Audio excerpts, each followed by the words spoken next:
Okay, Mara Rabotai, let's go. Go ahead with the question. So it's reading in the book, it says that like during Shabbos, obviously a person has to pre-prepare and he has to have like, a meal that was prepared for, with the best he could do, like financial disposition. So is he allowed to eat better during the weekday than on Shabbos? Can he eat better? I don't know. Like with more sheva, steak, salads, more like, He could. Sure he could. But then on Shabbos, wouldn't he remember and he said, wait, but I had a better meal on that day? I never thought of that in my life. You know that? I was reading in the book by it's a chassid, is the Shiloh? actually the name of the book. Whatever, it doesn't make a difference.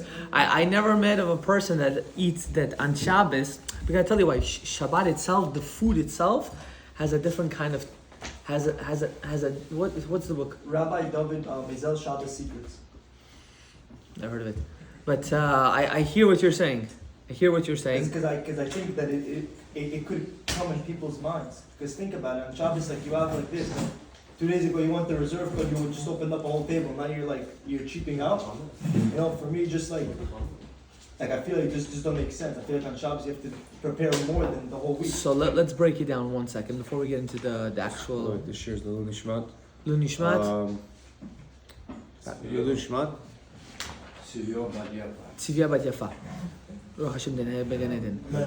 Okay, so let's break it down. What does Shabbat have that everything else, every other day of the week doesn't have? You disconnect? Neshama Yitya? Yeah, no, I wish Neshama Yitya. It's not so simple. It's after Shtay Mikra. After Shtay Mikra. After Chatzot? After Shtay Mikra. Shtay Mikra v'Chat Targum. You have a mitzvah in the Torah to read twice the parasha and one time the uklus. So your neshama yitera doesn't come to you until you do that, and you go to the mikvah.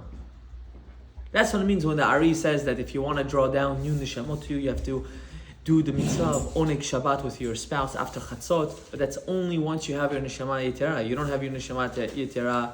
Everyone does that mitzvah. They want to be b'tchilur chim on that mitzvah after chatzot. But Lamaisa, what about Shtay Mikra and then Mikvah? So it all plays effect. There's a chain reaction to every single mitzvah that we do. Now, oneg, enjoyment of food and the ambiance and the music and so on and so forth, is something you have that you don't have anywhere else. You can have the greatest steak, the greatest food, the greatest enjoyment, the greatest everything. But on Shabbat, there's something that you don't have, and that's menuchat hanefesh, peace of mind. So you can have a piece of chicken wing, just a chicken wing with some farfel. That can give you more comfort than the whole steak that you'll eat in reserve cut. Because there's something about Shabbat itself in its essence that you don't have anywhere else or any time else. Only if you think about it, though, no? You have to, of course, because his whole concept is because why are we saying it's tough? Because when we focus more on the gashmiyut and not really on the ruchaniyut, which is the actual essence of the mitzvah, that's where we get disconnected. So really, the avodah should be asked. What should we ask ourselves? What am I doing that I don't really feel Shabbat? That's the question. It's not the food. How do you like all the stress from your week? Actually, That's what he's saying. But How do you just forget about it's that? the chef on the table. Are you're married or not yet? Not yet. When you will get married, you will understand it has nothing to do with the food on the table. It's the peace and tranquility you get when you get home. But it's not about the food, it's about the respect, about Correct. having a lot of stuff on the table. Not necessarily. You can have a table kiyad hamelech, but once that mouth, that dog mouth opens, Venom. you know what I'm talking about? Yeah, but let's say someone's makpid not to eat during the week so he can have more oneg on Shabbat. Like let's say that's his kavan. Okay, that's a good hakpadah. If that's what he feels is good for him, so be it. Yeah. So be it. That's a personal thing. That's not a public thing, right? It's a personal avodah that you feel that you want to feel a certain sense of spirituality more on Shabbat. So what do? You make sure that during the week you don't overindulge. I have a better idea. Indulge during the week and pray to Hashem that you should afford to indulge double on Shabbat. Don't take out what you originally do, but add on what you could do. That's the question. Oh, wait, can you go back to your Because yeah, I will. But because what is our mind? Our mind says, let's cut. And I'm saying, no, let's just add. That should be our mind. Go ahead. A person can't eat so much. So then why is he eating so much during the week? If he can't eat, he can't eat. No, but let's say a person really cannot like eat so much. He's not. I'm not an eater. I'm not a foodie. As much as she's trying to make me a foodie, it's not working. He doesn't know. I have a follower that's for years trying to make me a foodie. And a wife that cooks fabulous. And daughters that can bake better than regular thing. I'm not a foodie. But I have your sickness. What's the sickness? I need to see the table that it's Kiyat HaMelech. It's a sickness. If I don't see the tables mifutzatz, my heart is not checked. Why? Because what do I say? I say it's not for me. It's for Shabbat. It's the concept behind it. It has nothing to do with me. Because my wife knows, she knows, what do I cook all this for? I said, don't worry, the food's going to last the whole week. I'll eat it throughout the whole week. Don't worry about it. That's so true. Right? My kids, Bashefa, each one is big, like they're ready to go to war on their own, right? But they eat, so okay, they'll enjoy. But me personally, I'm good. I eat this, I eat that, I taste from every little thing, and I'm good. Because the concept behind it is that I'm doing it for Shabbat Malkata, I'm doing it for Shabbat Kodesh. Should a person anyways retract in indulging in this world? 100%. I have a chabura, I don't know if I told you, I have a chabura with some guys in Lakewood about this. They learned Chassidus with me on the phone privately. Didn't you say we shouldn't indulge in So this is what I'm saying. This is exactly what I'm saying. That in the reality of life, the less you indulge in physicality, the more your kli, which is you have an opening vessel to accept kedusha. Because when you indulge too much, that means your pleasure comes from physicality. So your understanding of spirituality automatically goes down. But the less you feed that physicality, automatically you're giving a kli for your spirituality to go up. Because the fact of sensation and happiness and pleasure has to come. The question is, where are you going to leap to? Is it going to be more for the tava of gufani, which is bodily pleasures, or more the tava of Eloki, which is godly pleasure? And what's only godly pleasure? Torah, mitzvot, and avodat Why does it habnimim. have to be one extreme or the other? Why can't you have a balance? So that's why I'm telling you, when people ask me where should I cut off, I was talking to a guy on the phone. He said, okay, I'm gonna go on a pure water diet the whole week and then only on Shabbat eat. I said, you're a fool.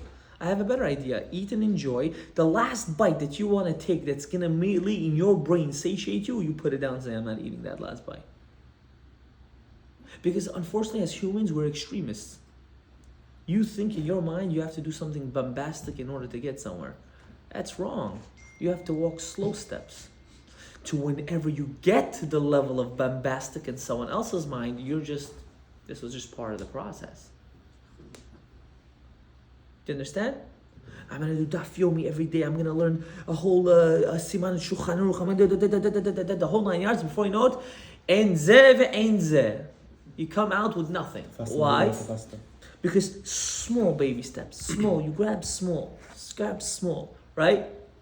Same thing like a child, right? You can't tell a child overnight you learned how to eat. Davai, eat a steak. Oh, shwai. You're just eating mashed bananas right now. What are you giving him a steak for? I want him to already exercise his teeth. No, you're crazy. Relax. Shwaye, relax. Press the brakes a little bit. It's going to help you get further in life. Okay, Rabbi said, let's get back into the inyan of what we're up to. We're still in the chapter. Wait, just a quick question. Go ahead. You said, what is preventing me from feeling Shabbat, remember? Yeah. Can you talk about the point? Because the things that are preventing you from feeling Shabbat is the preparation for Shabbat. The less you do hachana for Shabbat, the less you feel Shabbos. Now, hachana doesn't only mean physical, it also means spiritual. Hachana's preparation. Yeah? You need to spiritually prepare yourself. And how do you do that? By also cooking for Shabbos. You see it in the Gemara. Really? The Amoraim used to go and cook for Shabbos. They used to go catch fish, cut the deer, cut the wood, whatever it is. I went to Rav Mutzafi's house, his son's house. I wasn't zocheh to go to his house. He had too many guests that week. He cooks the food in his house. Do you know that? He takes the food, he puts all the things and he throws it in the oven. I'm not gonna say he does the salads, but he cooks. What's the problem? Why can't a man cook? What's the problem? Oh, a bittul Torah. Ah, save me. Get off your phone, it'll be less of a bittul Torah than you going to help for Shabbat Malkata. Help with the kids, get them ready. Learn, sit down, do Chumash Rashi, which time Mikra, go to the mikvah. That's you spiritually getting excited for it. But if it's all robotic, you come home half an hour before Shkia, you're finding the latest mincha and you're running to the shower, you're all wet, you're running, where's the minyan? You're saying, how come I don't feel Shabbos dick? Be happy that you feel something. So, but didn't we just say we should take baby steps? We shouldn't rush into the going. So there is baby steps and then there is abnormality. It's abnormal to get ready for Shabbos half an hour before Shabbos. What if you just live a very hectic life? If you live a Hectic life. we all live hectically. It's called prioritizing. Just a life. But what if that jeopardizes your parnasa, God forbid?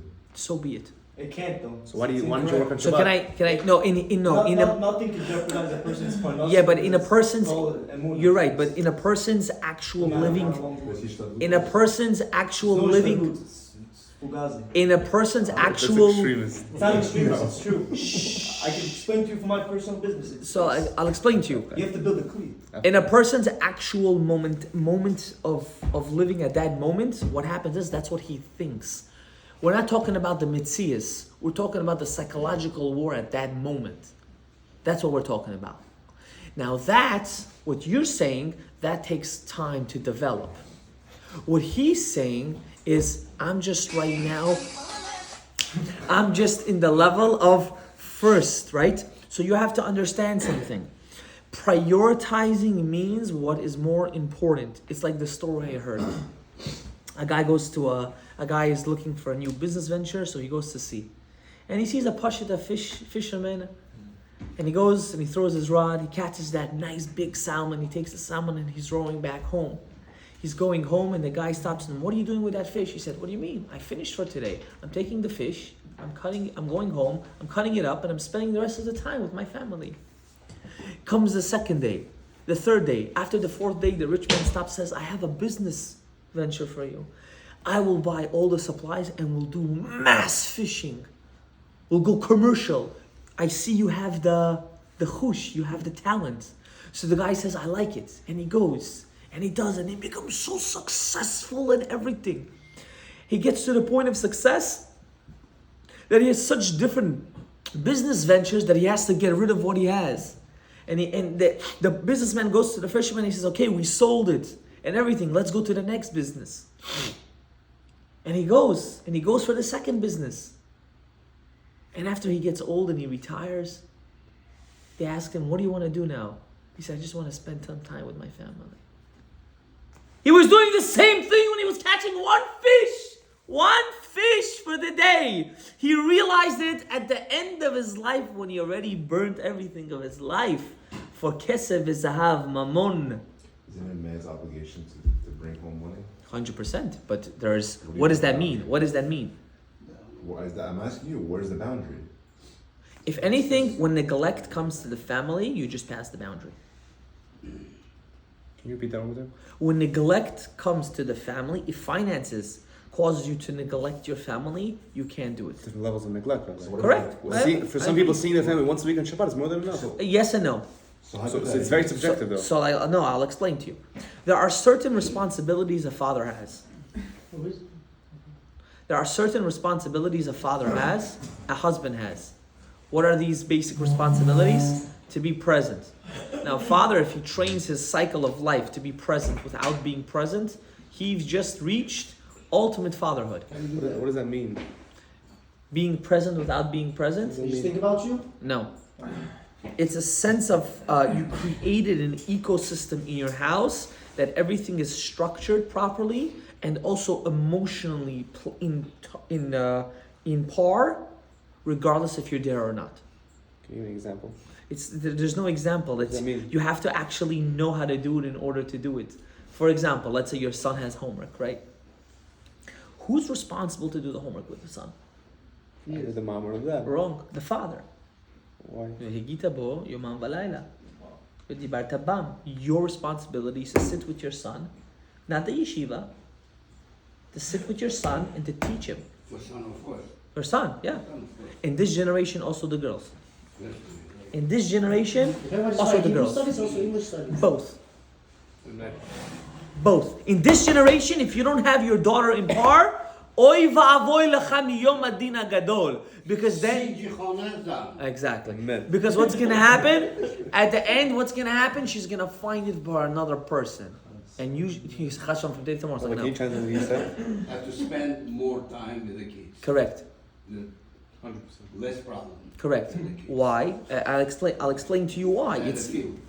it's a sense of it's a concept of feeling. It's a concept of feeling what? Secure and safe. When a child feels secure and safe, it's a mental thing. Automatically, his desire of getting attention elsewhere doesn't exist anymore. Well, what if you have like an outlet for them? Like they go swimming, they have this. That's not an outlet. That's an outlet for you, not for them. Yeah, but you're busy. If you ask any person that had that top-notch life, all the extracurriculums, the whole 9 yards, I guarantee to you, he has some jealousy for the guy that lived in a poor family but has a good relationship with his father and mother. Now, good relationship doesn't mean they're good. Good relationship means an open relationship. You can go and be open with your father and mother without being scared of backlash. 90% of guys and girls, they don't have a good relationship with the parents because they were scared of the backlash. You know why? Because they didn't grow and develop that relationship with their parents to begin with. Later? No, it's a cycle of life. Because once abandonment hits, all the time in the back of your head is, I did it myself, I didn't need you. I don't need you anymore. And that's why the greatest dynamics... Where's the appreciation for what the father gave? Ask yourself that. I appreciate my parents for what they gave me. Yeah, you appreciate to a minimum, not to a maximum. No. Yes. 100%. You don't think it's a case like his? No, because there's hateva, there's nature, right? You might appreciate your parents, which 100% you do. I know you personally, you do, but the connection you don't have. Now I can appreciate the guy from across the street. I appreciate a lot of tzaddikim. I never met them. Do I have a kesher with them? No, no, I don't. But what if later on in life you build that kesher? You want to. You could, but look how much time you missed. But what? Okay, so you missed time. That's What you're looking for is you're looking for consultment, to feel good about what you're about to do in your life. It's like, let's just say you're fasting, right? You're not listening to what I'm saying. You're looking for comfort for what you're about to do in your life, which is what? Putting work as priority. Why? Because in your mind, in order for me to live a luxurious, happy, and successful life, I need to slave away. And then I'm going to support my family while I do that. They'll understand the sacrifice that I did, and they'll rinse and repeat. Why not? But you're missing one crucial point. There's physical security and there's emotional security. Emotional security is mostly done by both parents. In this generation, I'm sorry to break it to you, the women are not strong enough to uphold a family without the husband. Back in the day, the woman did. She used to say, your father's coming home, you know how the kids were? Yes, maybe it wasn't proper to use negative reinforcement. Yeah, that's it. Why? Because they all understood we're all getting ruled under what? One authority. Now their authority is split into what Abba says and what Ima says. That is the greatest destruction of a dynamics of a house. That's my question. And the answer is, there is none. But what if the wife has that respect? What? Isn't there proof in the Torah? It says as a kenegdo, so it doesn't mean that the woman is the dominant force. So it means that the man is the dominant force. Yeah, but I'm saying to you that this generation, it's not like that. I agree with you. You're saying that because I agree. I'm not saying that. I know, Yeah, but no. what do you think the reason is? you're She's saying in America. because the ladies are more at home and the guys are just working all day, and That's not why. No, the It's ladies are it's working because too. the women feel neglected. You know how you make it that you can live that? Go ahead. Was more dependent Correct. on the man. Now I don't believe that's the right answer. It's not right. No, and I'll tell you why. Some of kind of, if you're gonna say, because mostly, I remember, mostly our mother doesn't work. Correct. That was the plan. Correct. But I Materialistic things change the mind also. correct. That I agree, change your mind. But I don't think that's a good enough answer because there are a lot of women that are subservient to their husbands and they work and they have a full-time job. So what's the secret? The secret is not to neglect her and her feelings. When you can show your spouse that her feelings and her opinion matters, doesn't mean you have to listen. That's the difference. That means, what do you mean? What do I mean by listen? You always listen. You always validate. You always put in consideration. But when you act on it, you explain to her how come you did it this way and not that way. Usually, if she has a normal brain and she's not selfish and she herself is also working on her midot, then there is one ruler in the house. But if she feels neglected by her feelings, she feels at this moment he doesn't care anyways about me, so I might as well run the house the way I want it. You have a power. You have a war of power. It's two kings wanting to rule one castle. So at that point, she doesn't respect you, though. Correct. Because And who's the fault in that? The leader The of the husband. house. Baruch atah Adonai Eloheinu melech haolam she'hakol nihiyah b'daro. How do you make sure that all those things you listed as well are there? For example, there's so many factors you mentioned. She's working on her midot. I wish you came on Monday. You would have heard the answer. Now let's get back into the shiur. Aval avar al kritut, Morav Rabotai. Let me tell you something. I want to tell you something. You know why I love this dynamics? Because I was once in your shoes. I didn't grow up in a different community. I grew up in this community. I didn't marry someone that went to Beis Yaakov and sat in seminary for 5 years and came out of her mother's stomach as a rabbanit. And none of that. But you know what we had? A common denominator. Which is what? We want to serve Hashem. If sacrifices need to happen, let it be. But we're working together to a common goal. Most couples don't have the common goal anymore. Each one wants to just be raspy and sassy to everybody else. That's not a marriage. That's not a friendship. That's friends with benefits. Unfortunately, that's the reality of life. And it's your job as the man and as the leader of the house to charoshinki, slatki, nicely to introduce beautiful concepts of God to the house, so she should feel a desire to want it too. But when a man comes like a zvir, why isn't the table of Shabbat set? You're home all day. You ruined everything. How about you take off your costume for a second? You tell your kids, let's all get involved. What's the problem? Mommy is tired. Let's help her. Today she won't say thank you. Tomorrow she won't say thank you. But I promise, down the line, she'll tell you one day, I really appreciate it. That in my lowest times... They have to start from themselves. Correct. Themselves. The kid's gonna see, wife gonna see, they're gonna follow. Correct. Even they make a mistake, you do what you have to do. Correct. That's why we're men. You're gonna go. Koach Gavra means what? Dominance. Man needs dominance. You want dominance in the house? You have to act like it. So it's not dominance through fear, it's dominance through... Chas v'shalom. Dominance through fear is not dominance, it's control. We had a whole shir about No, this. that's what I'm saying. Going back. Any person that thinks he has dominance through control, he doesn't have he's not a leader. He's a dictator. If you want to have a good life with a good spouse, do not be a dictator. Be a leader. Leaders put their needs before their own needs. Leaders put other needs, which is the wife, the kids, and everyone else that they deal with, before their own needs. Dictators make sure that everyone else thinks that his needs are first. That's why they're all narcissists and animals. How do you break that character? Well done. By learning what Hashem wants from us. You want to know why? Because only by learning what the Creator wants can we understand really what we need. Anything you think you need is shtuyot. The kids. Do we really need anything? No. We only need Hashem. A man can live with a cup of water and a piece of bread, sleep on the street, wake up the next day and ready to do what he got to do. So where does desires come from? Desires come from enayim. Eyes. See, you're surrounded by it. You want Jealousy. Ta'ava. He has it, I also want it. He has it, I want it. That makes you a man. Let's just say a man is naturally attracted to certain features of a woman, right? It didn't happen because I was influenced by that. It happened That's because because... teva. There's certain. Oh, so that's what I'm trying to so get you, to. you have to break it.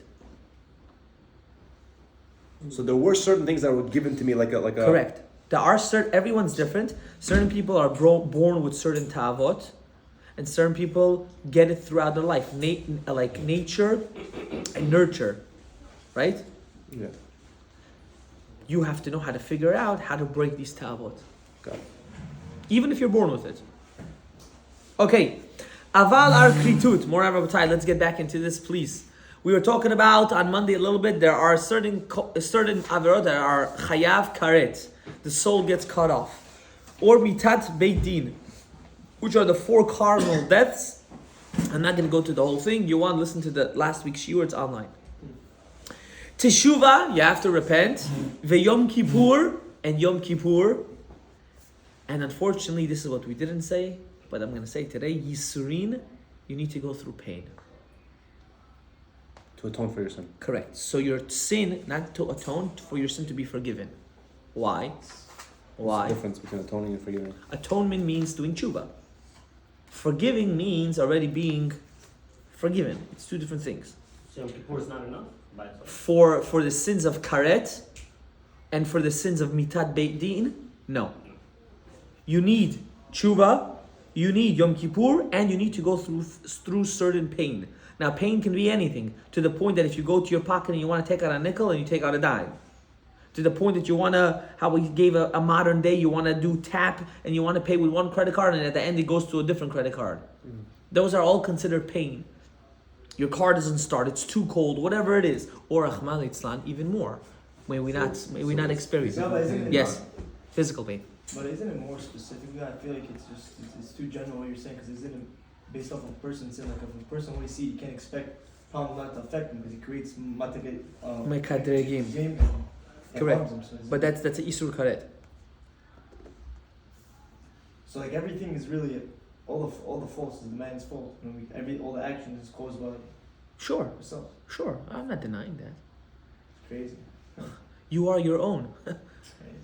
You are your own greatness and you are your own weakness. Crazy. It's the reality of life. So there's 3 things for karet. Yes.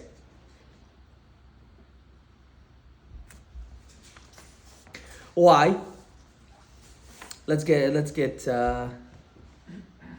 Shenemar, as it says, V'vakaditi b'shevet pish'am ubin ga'im avonam. As it says in Tehillim, I will punish the ones that transgress, and I will give them on Rahman Itzlan different kind of punishments like plagues and so on and so forth to get them repentant. Al kanashon habraita. Until here, this is what the Braita says in Masechet Yoma. Now the Balatanya is going to get into his own explanation. V'hineh mitzvah teshuva min Torah. The mitzvah of doing teshuva according to the Torah is what? He azivat hachet bilvad, is only to leave the sin and never do it again. According to Doraita, doing teshuva is making sure you never do it again. You don't do it again. That's considered proper teshuva. Dahainu shigmor belibo belev shalem levar yeshuv od lechisla limrod b'malchut yitbarach. Now here we're going to get into a more deeper concept, how and what and why when we do a sin, how the feeling has to go through our bodies. A person has to make a decision that he'll never do the sin, not because he doesn't want parnasah to leave in, or not because he's not getting married, his zivug is going far, or not because of anything physical, but because of one reason and one reason only, you're murid b'malchut. You're saying to God that I don't want to be close to you anymore. The worst feeling a person can have is knowing that he's supposed to be connected to something and he's pushing that connection away. Some people just push it away temporarily with thoughts that they're going to bring it back. That's the most stupidest kind of person. Because if my essence is to connect to something, why would I say, let me push it away in order to get something else? No, because what you're saying at that moment, that's really not important. Can you just explain that point you just said? Or maybe it's the lack of understanding. No. Definitely a lack of understanding. That's not even a Because question. if people saw the Oregon news in the sky, people will all do tshuva, but Hashem put everything hidden. No, You have to wouldn't. discover the People wouldn't do tshuva. Can you explain what you said before? I don't believe it because it says this in the Nebuah. Can I explain to you why people won't? Can I explain to you? Sure, of course, you're right. No, it has nothing to do with being rabbi. This is an open conversation, and I love this. Did the Jews see the sea split? Did they hear God's voice in Har Sinai? Oh, Yeah? they heard the thunder and Did they hear Mipi Gvora? Did they hear God's voice? Yes, yes. yeah, and then they mechet everything again. Did they sin 40 days later? They saw the Oregon news! They saw the news itself! Not only did they see it, their neshamas came out of their body to the point that they fixed Chet Avadam Arishon. They fixed the Chet. There was no death. There was no Tava. How come they did Avodah Zarah? Some say it wasn't. Stop! Digest! Digest! I love you. How can a person be in so much denial? But if we would see, we would believe. No, you won't. Because you see every second of your life and you yet decide to ignore. Isn't Adam Rishon was already cleaned? And why are we here? Because No. we did Chet Egel. Over there, back in the day. Because we did Chet Egel. That's the reason why we're here. So how come it says a lot of places that we're here because of the sin of Adam Rishon? That means to say instead of Because the That's a good question. no, I'll give you the answer. Yeah, here's the question. Because the Nachash, the Zohamav, the Nachash was taken away after Matan Torah, and through doing Chet Egel, the Zohama came back. So what's that?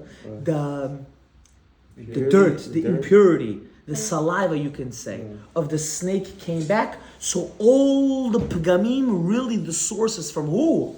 From the snake. The Nachash. So Then God how doesn't come give it you says second chances. But who's What? So God doesn't give you second He chances. did. That's why we're here. But who controls the Nachash? You didn't No, say but you I'm wouldn't be saying alive right now. rectifying it one more time. What are we doing? We're trying, That's it. but we don't have. You know what you're looking for? You're looking for someone to rectify you. You're not realizing you have to rectify yourself. That's the problem with humans. We want everyone to do the dirty work. It doesn't work that way. I mean, I don't know about me personally, but In general, hey, you don't gotta get personal. How if you is it don't that want they to. saw that? How is it that they saw that and yet still sin? Can you explain that point? Like, how does it make sense? They saw God.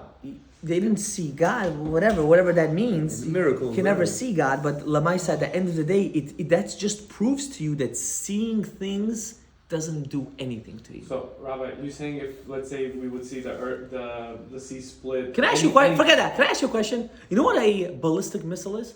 Yeah. Last year, it flew all over Israel. 400. Did anyone become Chazer B'Shuvah? I was in Israel. I was also in Israel. If I say, you know what a ballistic missile is? Do you even have in your mind what are we talking about? A small country went through 4 countries to bombastically blow them up into smithereens. You put them back to the Stone Ages. Is that not a miracle? Are you guys blind? You guys are blind. You walked here is a miracle. You didn't get into a car accident is bigger than Yam Suf. How? And you're saying, if they saw the sea split, I would believe. You know, a ballistic missile is longer than this room. Can I explain to you what that is? How many Jews died? 24. That's not a miracle. What do you mean? It was like 24. That's not a miracle. You know how many Jews really had to die? I think less. Thousands. Thousands had to die. Did they die? Of course not. Why? Blow up the whole country. Tel Aviv had to be into nothing. Dust. Millions supposed to die, right? Dust. And still they took credit that they won. What a guy. What a guy. Это очень хорошо говорится, то, что вы говорите. Ничего дальше не скажу. Я не все говорю. You're gonna translate. Значит, когда египтяне лезли на Израиль, Да. и один из солдатов, там целая армия была, они стали отступать. И говорят, чего ж вы не наступали, там у них никакого войсков в Израиле не было. И ты видел, что ангел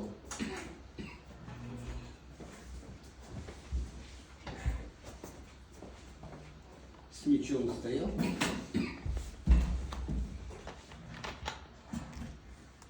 и все войны, которые Израиль вел, без помощи Всевышнего, ничего бы не состоялось. 100%. Единственная проблема у нас у всех евреев, что мы друг друга не любим. Okay, that's another concept. Это Yeah, you know. самая большая проблема. He's saying Если мы будем все друг друга любить и уважать, тогда все будут за нас. correct, Все будут за нас. Everyone gonna be fight for us. correct. We are unfortunately have to repair ourselves, all of us, So- including me, of course. Everybody, everyone, Мы everybody. должны работать над всем этим очень важно, ребята. Вы молодые, здесь все, и то, что я вижу, я прожил там 43 года, здесь уже 34 года живу. И я вижу разницу большую, там a lot of us hate us, we work together, but over here we're free. And we hate each But other. not everyone handles the free. Correct. That's why the so I'm gonna say very, very briefly what he was saying. All wars, but specifically, I'm gonna give a touch. You know how we won the 6-Day War? We were united. Seltzer bottles. Oh, I heard that story. Rabbi say you do you understand? Do you even fathom what I'm telling you? Seltzer bottles made us win the war. They threw seltzer bottles, containers, from the airplane, and the goyim didn't even chap it was seltzer. They were so scared from the bang, they all dropped all the tanks, all the ammunition, and they ran. You tell me that's not a miracle? That's greater than the Oregon was, my friend. But unfortunately, they're good students. They learn how to. That's why they learn. But if we have to be keep together. This is a problem. As we see what's happened over here, and especially in Israel, some go against the other one. 100%. So, Это big gift. То, что сегодняшний прайм-министр Израиля есть, это the best gift for Israel. That's how I find out, because смотрите, что творится. Кошмар. Hashem Yishmor Rechem, Hashem should help everyone give a watch. Also, the Prime Minister should be Choser B'Tshuva, and he should stop being a Tzioni and go to their Torah mitzvot. Now, let's continue. Let's go back to this concept. And I'm going to touch on what the gentleman was saying over here.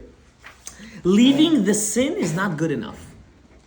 It's understanding that when you sin, what is the biggest sin in the sin is not actually the sin. It's not the sin itself. It's the fact that you're willing to tell yourself that I'm pushing away Hashem from my life and I don't want to be connected to Him. Because every time you sin, what are you actually doing? You're pushing God away. Doesn't it depend if it was a mitzvah that's what does No. I'm talking about when you sin, what happens through your brain? You're telling yourself you don't want to be attached to God, regardless if you're pushing away the light or if you're bringing down the light. What happens? You're telling yourself, I don't care about God. The Melech is not important. My Creator is not important. Who's important at that moment? Yourself.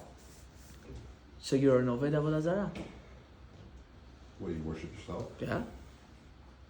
What do you think to go and indulge?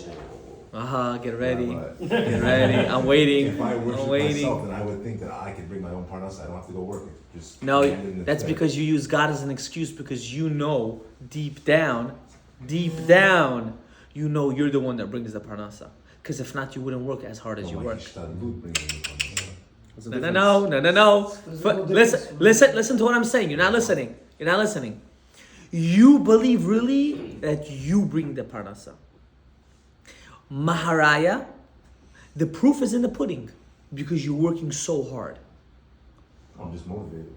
No, another excuse. Covering it up. Another That's just excuse. like covering it up. Another excuse. Another excuse.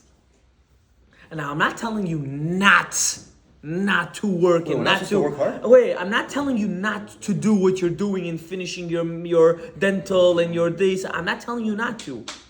But I'm telling you that if you think for a second to use the God card as an excuse, you're fooling yourself. So you're saying I think I'm God because I work hard? Not because you work hard. Because you think in your brain the more you work, the more successful you will be.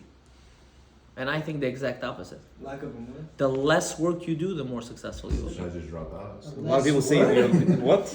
I'll explain to you what I mean. So what, a lazy I'll person? explain to you what I mean. You have to do your. I'll explain to you. Wait on a second. 12 o'clock and finish at 3? No, you need to sleep at work, you. Wait, I'll explain to you what I mean. I'll explain to you. Rabbi Isai, you guys are jumping.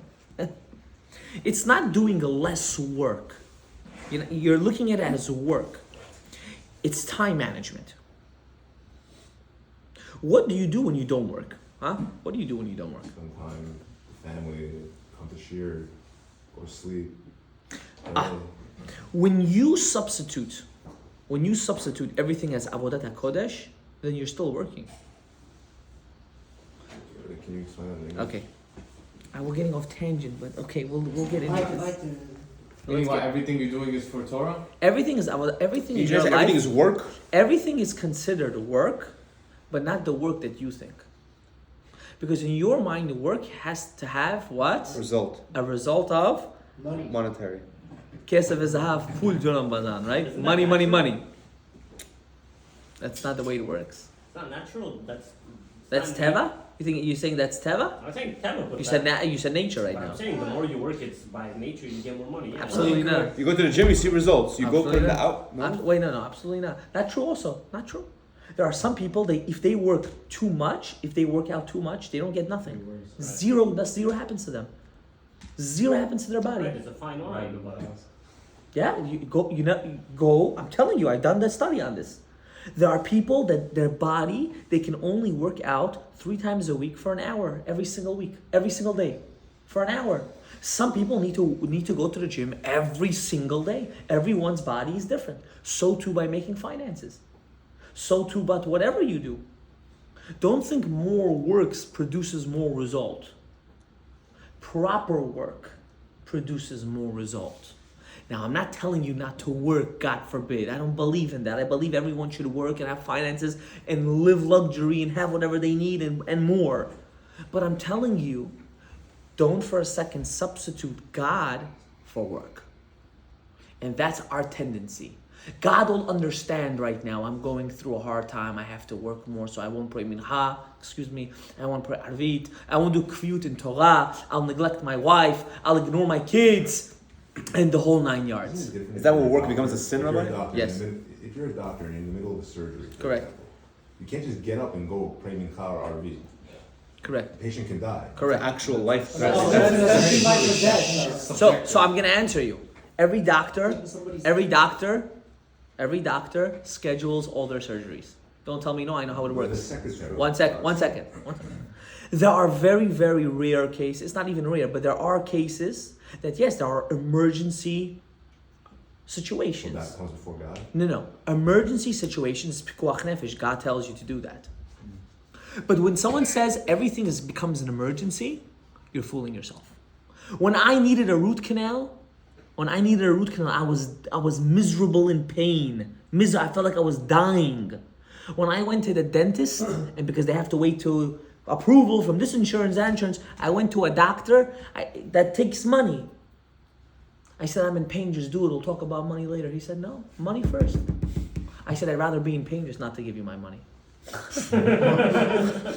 Because if you can't, I promised you, I didn't do it at the end. You can ask my son. I didn't. I waited 3 more days until I got approved. You want to know why? Because my money that I work hard for, I'm not going to give to a chazer. I'm not going to give it to a person that puts money before the patient's life. But that's just how it is. No. You know for who? For people that only care about money. You wait for insurance, trying to say. When you go get a car, Rabbi, you go get a car. I don't know. Don't ask me because all the cars I've ever gotten, someone gave to You me. have to put a down payment. Habibi. No, you're not. No, it's different. It's different. You're not Principle listening. you're trying to say. You're not listening what I'm telling you. You're not listening.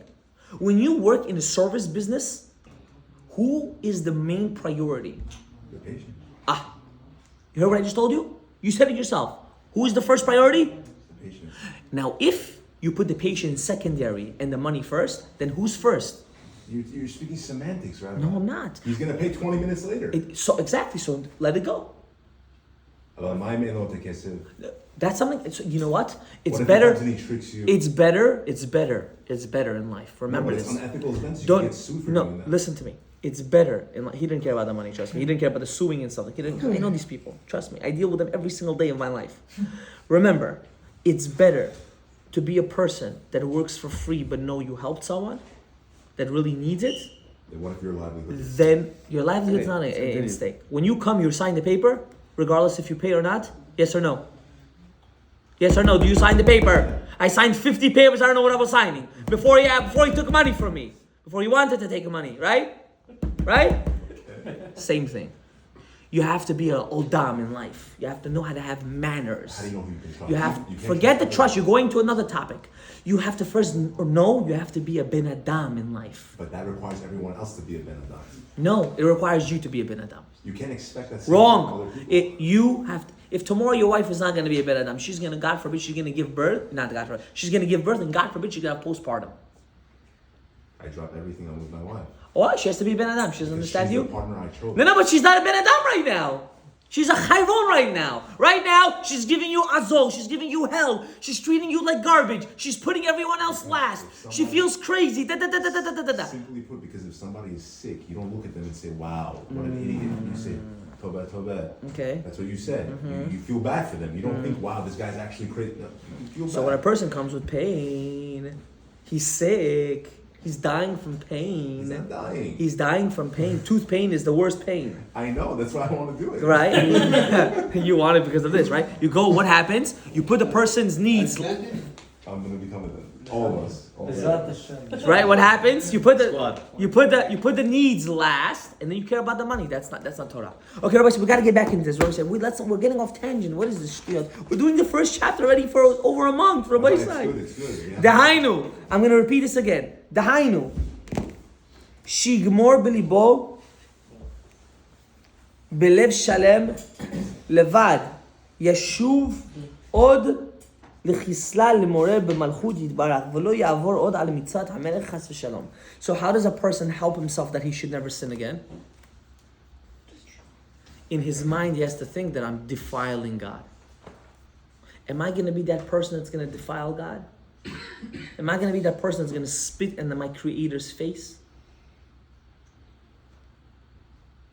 Am I that disgusting? Am I that not loyal that I can't have loyalty to my Creator of the world? That's one level of a person stopping from sin. V'hen b'mitzat aseh, v'hen b'mitzat lo taseh. Regardless if it's a mitzat aseh or a mitzat lo taseh. Why do we feel that discussed more by like certain sin rather than Lashon Hara? Because the world guilted you on it. If you never knew that was a sin, you would never feel that way. To the point that guilt is making you do that sin over and over and over and over and over again. Really? I don't Guilt is know. causing you to do it more? How? Because it's always on your brain. Anything that causes you guilt is always lingering in Once your you're saying head. you do it once, so you can just keep doing it because you already did it once. You're No. lost cause. No. Oh yeah, that's what happens. Yeah, That's what happens to you, yeah. Well, I don't feel like understand. Can you explain that? The guilt kills you. Why would you want to do it again? Because you feel like you already Because did it. you mentally, what happens when someone feels guilty about something, what happens? That's always in his brain. Always. It's always somewhere. You're looking somewhere, you're talking somewhere, you're talking, it's always there. But let's say you take out the guilt. Take out the pain, take out the guilt, take it out of your brain. that thing will not be in your brain all the time. It's only in your head because you allow it to be in your head all the time. It's the exact opposite of what they teach you in the Sifrei Musar. The Sifrei Chassidut says, very simple, the exact opposite. The more you dwell on something, the more it causes you to pain. That's why certain sins, especially when it comes to manly sins, you did it, you do tshuva, you move on in life. You don't dwell. Why? Because the guilt is not going to do anything at this point to you. It's not going to prevent you from not sinning again. It's going to cause you to do it again. Guilt doesn't help.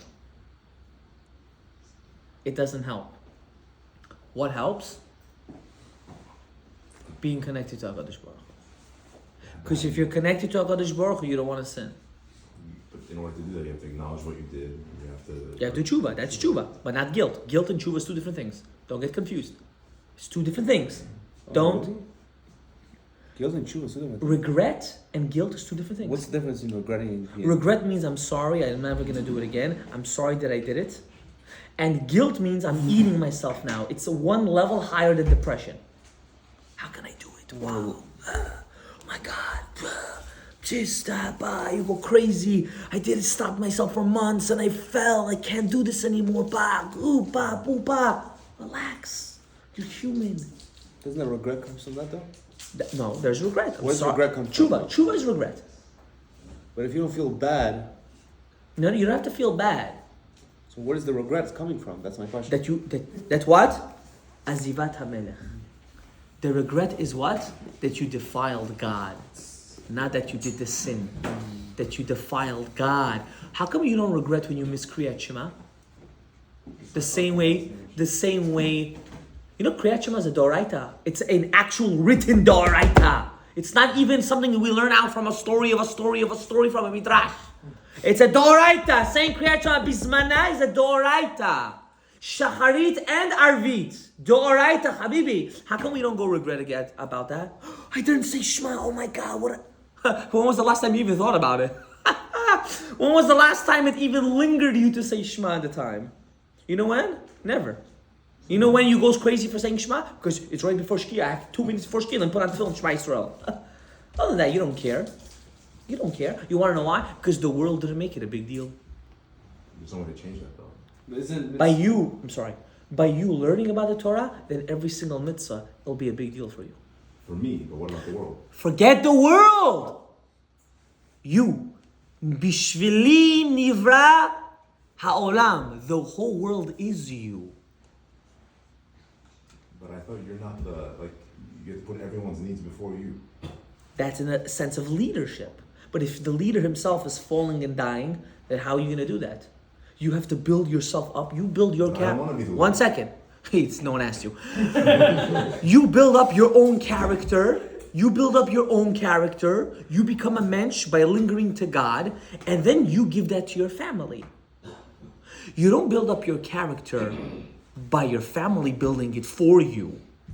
Those are narcissist people. You build it by working on yourself, by attaching yourself to God. But isn't it a wife's job to push her husband to become closer to God? Is it? No, absolutely not. We talked about this on Monday a little bit. No. You didn't chop the whole thing. So can you Absolutely give a not. synopsis? Your wife can help you, but she can't push you. No, that's what I meant. She helps you get there. But how is she going to do that if you are the weak link? That's a good point. How does that make sense? Where's her encouragement even coming from? It has to be from you. She has faith in you. What? She has faith in you. She has faith for a lot of things in you. The encouragement of wanting you to do more has to come from you. When she knows you come home and you say, I didn't learn enough. I wish I stayed and I learned. What can I do? I feel so detached from my Creator. Well, that requires Torah in the house. If you don't have that, then there's nothing there. What are we doing here? Playing a balalaika or something? No one invited me for kumzis. Rabbi Isai, we're here to improve ourselves. This is a hashkafa for me too, Rabbi Isai. It's every day. How do I get close to HaKadosh Baruch Hu? How do I become one to my Creator? How do I be one to my Creator? Isn't it hard? Go ahead now. To regret lo taseh Is it harder? Yeah, of course, much harder. than a aseh. Unless you hurt someone's feelings with it. I'll give you an example. You Don't said answer. that- you Don't said answer, Shema. man. I'm gonna give you an example. Don't answer. A lot of people don't wear tzitzit. A lot of people don't regret about it ever in their life. That's mitzvat aseh.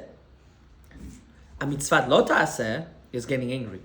When you break that wall and your wife's right next to you and she's now frightened, which one do you regret more? The tzitzit or the wall? Or the wall. That's the mitzvah lo ta'aseh. Now let's do it vice versa. Let's say you don't wear tefillin, mitzvah aseh. Ukshaytem liot al yadechem.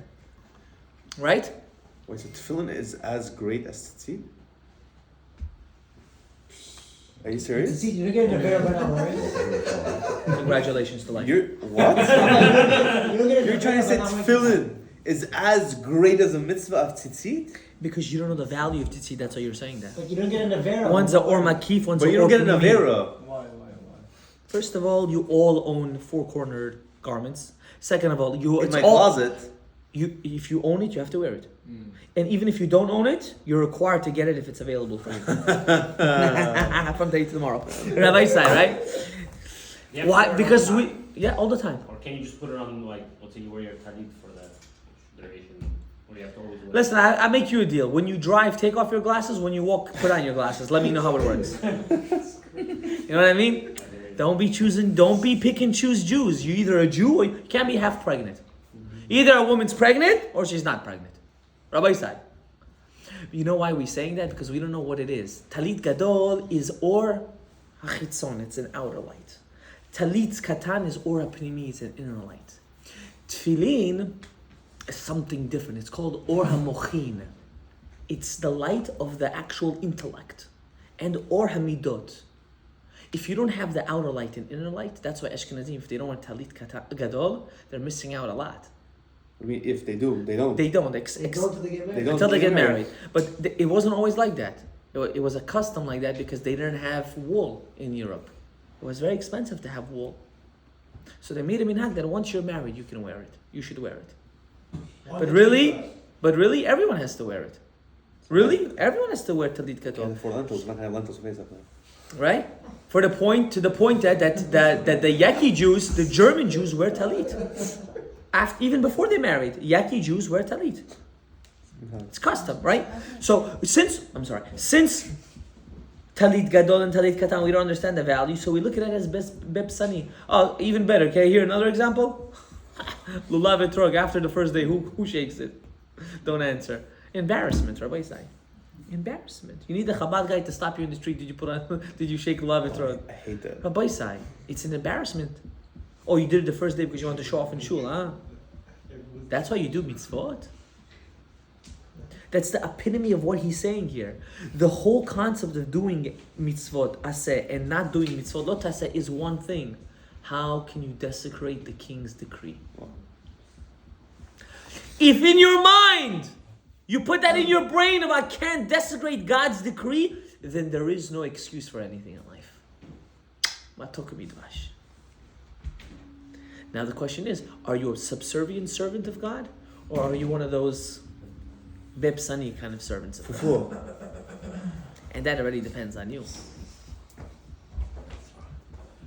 But I want to build a shul, I want to put my name on it. And I want to give tzedakah, millions of dollars. For who? For him? You're doing it for yourself. Avodah zarah. But you have What happens if it's anonymous and nobody knows? It's considered what Sarah. Is there one person that knows? No, nobody knows. Only like. Is there one? Hashem's not a person. Is there one person that knows? Guy Let's say someone wants to build a shul. He has to donate the money to somewhere, right? What if that person's What do you mean? What if Does that- one person know? What if that person's Mishpat? Does one person know? It's a problem. So if nobody knows, it's okay. And what if that Rabbi Isai, all sin. What is the Pirkei Avot says? What do you mean? They have a GoFundMe. 1 second. Stop with the GoFundMe. What is one second? 1 second. What does the Pirkei Avot says? Don't judge one mitzvah to another mitzvah because you don't know which one is greater. You assume that one is more greater than the other, but they're not. They're all equally valued. What? The garbage man is not as important as the president? God forbid. Everyone has their position in this planet. So then how can you say one mitzvah is greater than the other? No, a hidden mitzvah. If a person... Forget the hidden right now. I'm talking about that's mitzvot in general. No complaint. How Rabbi said? How can we say that? The garbage man is as important as Trump is in the White House. Because without the garbage man, Trump will not be considered the president. Or worse. So too all the mitzvot that we do. So too all the mitzvot that we do. They're all valued and important. And if you think otherwise, you have a huge misconception in what it means to serve God. You have to break this attitude of doing things for you and do it because God commanded us. We just have to learn it up just as much as they teach us about that one sin that's bad. They teach us how much greater is all those other mitzvot that we don't do. Excellent. Excellent said. Couldn't say it better. Couldn't have said it better. Person puts on The same way you learn how things are bad, focus on learning how things are good. And that will change the outcome of everything around you. Rabbi, say any questions before we stop? Yeah, I have one quick question about one you said about the chet. Guys, we're doing good. We're doing good.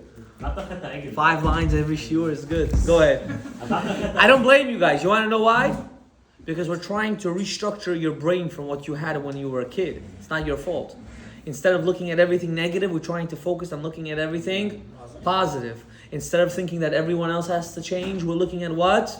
You need to change. Go ahead, Chet ha'egel. About the chet ha'egel, there's a lot of people that said they didn't actually, it wasn't really a avodah zarah. It just on their level at the time that they wore, it was a sin for them. Meaning, if we were to do it in our days, it won't really be a sin at all. They don't really do much. They just basically try to replace Moshe Rabbeinu, not even the Can. Can I ask you a question? Yeah. Serious question. Yeah. You sure? I'm repeating. If your wife has social media Yeah. and she presses a like on a man's profile, what's gonna happen? Not good. She didn't cheat. Right. It's bad? Yeah. Shkoyach. So you're trying to compare it to that? Because in a man's man, that means she's already cheating. Right. But at the same time, it wasn't all the Jews that did it. It's not the point now you're finding out this, that. Don't look at the avoida. Rabbi said the avoida pnimi. Trying to do chakira on what? Did God consider it as avodah zarah? I guess so, yeah. That's it. Doesn't make a difference. Because you were in the most intimate level with God, and what did you do instead? You looked at something else. Right. But doesn't it also say that that event had to happen as well? You're getting into different details. Yes, of course, everything had to happen, but we're not getting into that right now. Did they sin? Yeah. That's it. Have a good night.